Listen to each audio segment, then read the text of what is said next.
안녕하세요. 성균관대학교 이종옥 교수님 연구실 석사과정 졸업생 김현수입니다.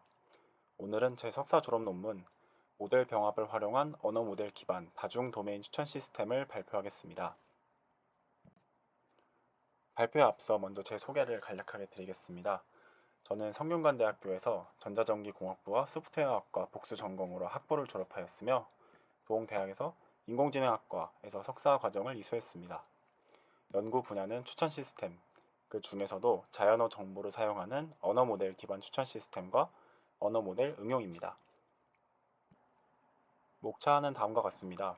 먼저 추천 시스템과 모델 병합에 대해서 설명드리고 이어서 제한 방법을 설명드린 다음 마지막으로 실험에 대해서 발표하도록 하겠습니다. 추천 시스템, 그 중에서도 순차적 추천 시스템은 사용자의 순차적인 항목 또는 아이템 상호작용 기록을 기반으로 사용자가 선호할 만한 다음 아이템을 추천하는 방법론입니다. 이때 클릭, 구매, 장바구니 담기와 같은 사용자의 행동 이력을 기반으로 사용자의 선호를 잘 이해하는 것이 중요합니다. 또한 사용자의 행동 이력에서 순차적인 패턴을 고려한다는 기존 추천 시스템과의 차이가 존재합니다. 기존에 많이 사용되던 방식은 ID 기반 추천 시스템입니다. 이는 사용자와 항목마다 고유한 임베딩 벡터를 부여하는 방식입니다. 예를 들어서 현재 예시에서는 아이폰 16이 128번 항목으로 부여되어 있는데요. ID 기반 추천 시스템은 임베딩 테이블에서 128번째 벡터를 꺼내와서 이 아이템의 표현으로 사용합니다. 이 방법의 단점은 두 가지가 있습니다. 첫 번째로 다양한 텍스트 정보, 예를 들어서 상품명이나 브랜드 같은 정보를 사용할 수 없다는 한계가 존재하며 그 다음은 학습 데이터에 존재하지 않는 새로운 항목은 표현할 수 없다는 근본적인 한계가 존재합니다. 이 한계를 극복하기 위해 최근에 언어 모델이 발전하며 언어 모델을 사용하고자 하는 시도가 있었습니다. 언어 모델 기반 추천 시스템은 아래 보시는 것과 같이 항목의 상품명과 브랜드 등의 다양한 텍스트 정보를 사용해서 이를 사전 학습한 언어 모델로 인코딩해서 벡터로 나타내는 방식입니다. 이렇게 했을 때 기존의 텍스트 정보를 활용할 수 없다는 한계를 극복할 수 있으며 새로운 항목 그리고 다른 도메인에 있는 항목까지 모두 텍스트로 표현해서 더 일반화된 추천 모델을 만들 수 있다는 장점이 존재합니다. 이러한 언어 모델 기반 추천 시스템은 아래와 같은 단계로 학습됩니다. 먼저 모든 항목의 텍스트 정보를 활용해서 전체 항목의 벡터 표현을 계산합니다. 사용자의 정보 또한 마찬가지로 사용자가 상호작용한 항목을 기반으로 모델을 사용해서 벡터를 나타내게 됩니다. 이후 기존의 추천 시스템과 유사하게 사용자의 벡터 표현과 실제로 사용자가 다음에 구매한 항목의 표현이 가까워지도록 크로스 엔트로피 로스를 사용해서 학습을 하게 됩니다. 이러한 언어 모델 기반 추천 시스템의 특징을 사용해서 다중 도메인 환경에서의 문제도 해결할 수 있습니다. 전자상거래 서비스와 같이 추천 시스템을 활용하는 서비스 내에 다양한 상품 카테고리처럼 여러 도메인이 존재할 수 있습니다. 각 도메인마다 별도의 추천 모델을 사용하게 된다면 도메인 개수만큼의 모델을 유지해야 되기 때문에 모델 유지 및 추론 비용이 증가한다는 한계가 존재합니다. 이를 해결하기 위해 언어 모델 기반 추천 시스템을 사용해서 하나의 추천 모델로 다양한 도메인에서 추천할 수 있는 다중 도메인 추천 시스템을 만들 수 있습니다. 도메인 사이 지식 공유를 통해서 모델의 성능이 향상될 수 있으며 그리고 앞에서 말씀드렸던 것처럼 아이템을 모두 텍스트로 표현하기에 학습하지 않은 도메인에 대해서도 높은 일반화 성능을 보일 수 있고 마지막으로 단일 모델만 추론하면 되기 때문에 추론 비용을 줄일 수 있다는 장점이 존재합니다. 다중 도메인 추천 시스템을 학습하기 위해 여러 도메인을 하나의 큰 데이터셋으로 묶어서 활용하는 조인트 러닝 방법을 사용할 수 있습니다. 하지만 이 방법에는 두 가지 한계가 존재합니다. 첫 번째는 큰 데이터셋을 학습해야 하므로 학습에 많은 시간이 소요된다는 한계가 존재합니다. 두 번째로는 도메인 추가 또는 삭제 시에 유연성이 낮다는 단점이 있는데요. 예를 들어서 예시에서와 같이 더 이상 신발 도메인을 취급하지 않고 새로운 모자 도메인을 추가하고 싶을 때 조인트 러닝 방법으로는 모델을 처음부터 다시 학습해야 된다는 한계가 존재합니다. 이러한 문제는 비단 추천 시스템뿐만 아니라 멀티태스크 러닝을 하는 다른 도메인에서도 존재합니다. 최근에 컴퓨터 비전이나 자연어 처리 분야에서는 이미 학습된 여러 모델을 병합해서 하나의 모델이 여러 과업을 수행하는 모델 병합 기법이 활발히 연구되고 있습니다. 이때 모델 병합에서 가장 중요한 것은 하나의 모델이 각각의 개별 모델의 지식 또는 과업 수행 능력을 최대한 잘 보존하는 것이 중요합니다.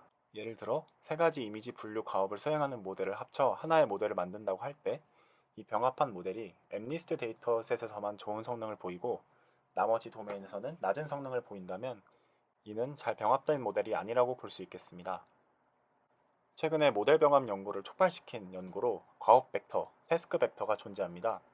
과업 벡터는 어떤 과업에 미세 조정된 모델과 사전학습 모델의 매개 변수의 차이를 의미합니다. 보시는 것 같이 트랜스포머 모델이 있을 때 트랜스포머 모델이 각 컴포넌트의 매개 변수를 길게 플래트닝을 하게 되고요. 플래트닝한 미세 조정 모델과 사전학습 모델의 엘리멘트 와이즈 차이를 구해서 과업 벡터를 계산하게 됩니다. 과업 벡터가 보이는 성질은 여러 가지가 있지만 그 중 하나는 서로 다른 모델로 계산한 과업 벡터를 단순히 가중치 합하는 것만으로도 다중 과업 모델을 간단하게 생성할 수 있다는 것입니다. 아래 예시에서와 같이 타오 1에서 타오 3까지 3개의 과업 벡터를 사전학습 모델에 가중치 람다 1, 람다 2, 람다 3으로 가중치 합하는 것만으로도 세 과업을 모두 수행할 수 있는 모델을 만들 수 있습니다. 이처럼 병합 과정이 매우 간단하기 때문에 최근에 많이 주목을 받고 있습니다. 이때 이 가중치 람다를 잘 설정하는 것이 매우 중요합니다. 오른쪽은 T5 모델에 여러 모델을 병합한 상황에서 가중치에 따른 성능을 나타내는 그래프입니다. 여기에서 알 수 있는 것은 람다가 너무 커서도 작아서도 안되며 적당한 값을 유지해야 과업 벡터 사이 지식 균형이 적절히 반영되어 병합된 모델이 좋은 성능을 낼 수 있습니다. 이와 같은 과업 벡터의 성질을 다중 도메인 추천 시스템을 만들기 위해서 사용할 수 있을 것으로 보입니다. 이는 기존 조인트 러닝에 비해서 두 가지 장점을 가집니다. 첫 번째로는 모델을 처음부터 다시 학습할 필요 없이 기존의 개별 도메인을 학습한 모델을 그대로 활용할 수 있다는 장점이 있습니다. 두 번째로는 모델이 추가되거나 삭제되는 상황에서 전체 모델을 처음부터 다시 학습하지 않아도 모델의 도메인을 유연하게 추가하거나 삭제할 수 있다는 장점이 존재합니다. 이때 앞서 말씀드린 것과 같이 추천 시스템에서도 가중치 람다를 잘 설정해주는 것이 매우 중요합니다. 여기에서 추천 시스템에서 모델 병합이 잘 작동하기 위한 가중치를 어떻게 잘 찾을 수 있을까? 라는 핵심적인 연구 질문을 던져볼 수 있습니다. 이때 적은 데이터나 적은 시간을 활용해 효율적으로 가중치를 잘 찾는 것이 중요합니다. 병합 모델의 성능을 평가하는 기준은 병합에 참여하는 D개 모델이 있다고 했을 때 이 병합에 참여한 D개 도메인에서의 병합된 모델의 성능과 병합에 참여하지 않은 다른 도메인에서 병합 모델이 얼마나 잘 일반화될 수 있는지 두 가지 평가 기준으로 평가할 수 있겠습니다. 본 논문의 기여는 다음과 같습니다. 먼저 언어 모델 기반 다중 도메인 추천 시스템에서 과업 벡터 기반 모델 병합을 도입한 첫 번째 사례입니다. 그리고 최적의 가중치 학습을 위해서 지식 증류를 활용하는 방법을 제안합니다. 이때 전체 검증 데이터의 약 3% 정도만 사용해서 최적의 가중치 학습이 가능합니다. 마지막으로 제안 방법이 다른 모델 병합 방법론에 비해서 단일 도메인만 학습한 모델의 성능에 최대한 근접하는 것을 확인할 수 있습니다. 이어서 제안 방법을 설명드리겠습니다. 앞서 병합한 모델이 개별 모델의 지식을 최대한 유지하는 것이 중요하다고 말씀드렸으며 이를 가중치 람다를 잘 설정하는 것으로 달성할 수 있다고 말씀드렸습니다. 이를 추천에 적용하면 개별 모델의 지식을 잘 유지한다는 것은 곧 병합 모델이 개별 모델과 유사한 추천을 수행한다는 것이기 때문에 개별 모델의 추천 점수 분포와 병합 모델의 추천 점수 분포가 유사해야 한다는 것으로 해석할 수 있습니다. 전반적인 개요는 다음과 같습니다. 먼저 학습된 개별 모델로부터 과업 벡터를 계산합니다. 이후 확률 분포 증류를 통해 가중치를 학습하게 됩니다. 이 과정에서 학습 안정성을 위해 과업 벡터마다 부여되는 가중치와 더불어서 전체 가중치의 크기를 조절하는 가중치를 추가로 도입하는 크기 보정 과업 벡터 가중치를 추가로 도입합니다. 먼저 과업 벡터를 계산하는 단계입니다. 앞에서 설명드린 과정을 통해서 각 도메인을 학습한 추천 모델에서 과업 벡터를 계산하게 됩니다. 이때 각 도메인을 학습한 추천 모델이 이미 존재한다는 상황을 가정합니다. 과업 사이 균형을 위해 다른 과업 벡터끼리 가중치가 상대적으로 적절하게 잘 유지되는 것이 중요하며 또 전반적으로 가중치가 너무 크거나 작으면 성능이 저하되기에 절대적인 값의 크기도 중요합니다. 이를 잘 학습하기 위해 가중치의 절대적인 크기와 상대적인 크기를 별도로 고려할 수 있도록 가중치를 분리해서 학습 안정성을 향상하였습니다. 또한 보시는 것과 같이 사전학습 모델과 과업 벡터는 학습하지 않고 오직 가중치만을 학습하게 됩니다. 따라서 n개 모델을 병합한다고 할 때 전체 학습하는 매개 변수 개수가 n 더하기 2로 매우 효율적입니다. 학습 방법을 자세히 설명드리면 다음과 같습니다. 먼저 모든 도메인에 대해 개별 모델의 다음 항목 확률 분포를 증명해 줍니다. 보시는 것과 같이 도메인 1에 어떤 사용자의 상호작용 이록이 있다고 할 때 도메인 1, 도메인 2, 이어서 도메인 n까지 각각 증류를 진행해 줍니다. 이때 모델이 실제 다음 항목, 즉 정답을 높은 순위에 배치했는지와 무관하게 확률 분포를 증류해 줍니다. 즉 전체 아이템 확률 분포를 통해 사용자와 여러 아이템 사이 관계를 학습하며 이를 전체 도메인에서 반복하며 지식 균형을 잘 이룰 수 있는 병합 가중치를 학습하게 됩니다. 손실 함수로는 KL 다이버전스를 사용합니다. 또한 각 도메인의 검증 데이터셋에서 1000개의 사용자를 임의로 추출하여 사용하며 전체 약 3.5%에 해당합니다. 이어서 실험 및 결론 부분을 진행하겠습니다. 병합에 참여하는 도메인은 총 8개로 아마존 리뷰 데이터셋의 도메인을 사용하였으며 기반 모델은 레포머를 사용했습니다. 레포머는 대표적인 언어 모델 기반 순차적 추천 방법론입니다. 각 항목에 상품명, 브랜드, 상품 분류와 같은 텍스트 정보를 사용하여 아이템을 표현하게 되며 사전학습 언어 모델에 추천 도메인 과업을 추가로 학습해서 추천 사전학습 모델을 만들게 됩니다. 모델을 평가할 때는 리콜 at 10 평가 지표를 사용하였습니다. 이는 모델이 추천한 상위 10개 항목 중에 실제로 사용자가 다음에 상호작용한 항목이 있는지를 평가하는 지표입니다. 비교 방법론은 다음과 같습니다. 먼저 단일 모델로는 제로샷, 즉 사전학습된 추천 모델을 추가 학습 없이 그대로 사용하는 방법론과 파인튠, 즉 사전학습 모델을 각각의 도메인에 파인튜닝해서 사용하는 방법, 그리고 여러 도메인을 하나의 모델에 학습해서 사용하는 조인트 러닝이 있습니다. 모델 병합 방법론으로는 사전학습 모델의 여러 도메인의 과업 벡터를 선형적으로 결합하는 태스크 벡터와 과업 벡터에서 과업 벡터 사이 매개 변수의 충돌을 막기 위해서 과업 벡터에서 중요한 매개 변수만을 선택해서 결합하는 타이즈, 그리고 비지도 학습을 통해 최적의 모델 병합 가중치를 설정하는 에이다 멀징이 있습니다. 태스크 벡터 타이즈와 같은 경우는 해당 논문에서 사용했던 방법과 동일하게 검증 데이터셋에서 그리드 서치를 통해 가장 높은 성능을 보인 가중치를 선택했습니다. 다음은 모델 병합 성능 평가입니다. 첫 번째 평가 기준으로는 병합 모델이 개별 모델의 성능을 얼마나 유지하는지를 평가하였습니다. 평균 성능을 보았을 때 제한 방법이 다른 방법론에 비해서 평균 성능 그리고 대부분의 도메인에서 가장 높은 성능을 보이는 것을 확인할 수 있습니다. 다음 평가 기준은 병합한 모델이 새로운 도메인에서 얼마나 높은 일반화 능력을 보이는지를 평가하였습니다. 이를 실험하기 위해서 5개 도메인을 병합한 모델로 나머지 3개 도메인에서의 추천 성능을 평가하였습니다. 실험 결과 마찬가지로 제한 방법이 다른 비교 방법론에 비해서 가장 높은 성능을 보이는 것을 확인할 수 있습니다. 이때 조인트 러닝이 가장 낮은 성능을 보이는 것을 확인할 수 있습니다.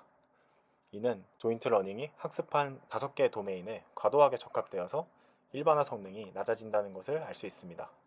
또한 제한 방법을 포함한 모델 병합 방법론이 높은 성능을 보이는 것으로부터 모델 병합을 통해 일반화 성능이 높은 모델을 생성할 수 있다는 것을 알 수 있습니다. 이어서 조인트 러닝과 제한 방법을 자세하게 비교해 보겠습니다. 앞에서의 실험 결과와 비슷하게 조인트 러닝으로 학습한 모델은 각 도메인에 과소적합되거나 과적합되는 것을 확인할 수 있습니다. 아래에 있는 그림은 모델 학습 진행 중 각 도메인에서의 검증 데이터셋 손실 함수를 나타낸 결과입니다. 학습 종료 시점은 약 17회폭인데 이 시점에 비해서 어떤 도메인은 과소적합되거나 또 어떤 도메인은 이미 학습이 완료되어 과적합되고 있는 것을 확인할 수 있습니다. 반면 모델 병합은 각 도메인마다 최적으로 수렴한 모델의 가중치를 사용하여 결합하므로 더 높은 일반화 성능을 달성할 수 있다는 것을 알 수 있습니다. 학습 시간 측면에서도 보았을 때 가중치 학습에 걸리는 시간은 약 3.5시간인 반면 모델을 처음부터 조인트 러닝으로 학습하는 시간은 약 45시간이 걸렸습니다. 이는 도메인이 추가되거나 삭제되는 상황에서 조인트 러닝이 낮은 유연성을 보이는 것을 나타냅니다. 다음은 에이다 멀징과의 비교입니다.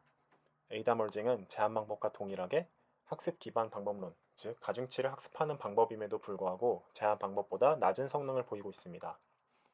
에이다 머징은 모델이 예측한 확률 분포가 있을 때 예측 분포 자체로 레이블을 사용하지 않고 계산하는 확률 분포의 엔트로피와 레이블을 사용해서 계산하는 실제 모델을 학습할 때 사용하는 크로스 엔트로피가 비례한다는 발견으로부터 레이블 없이도 모델 예측 확률 분포의 엔트로피 자체만을 낮춰주는 것만으로도 레이블을 활용해서 모델을 학습한 것과 같은 효과가 난다는 발견점으로부터 비롯되었습니다.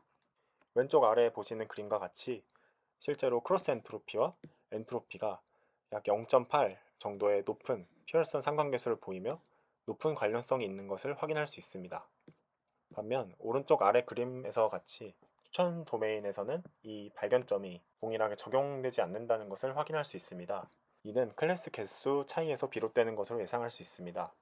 이미지 분류 데이터셋 같은 경우는 많아야 약 300개 정도의 클래스가 존재하는 반면 추천 도메인에서는 아이템이 훨씬 많아 최소 5,000개, 많게는 몇만 개 정도의 아이템이 존재하기 때문에 이미지 분류 도메인과 추천 도메인에서의 경향이 다르게 나타날 수 있음을 예상할 수 있습니다.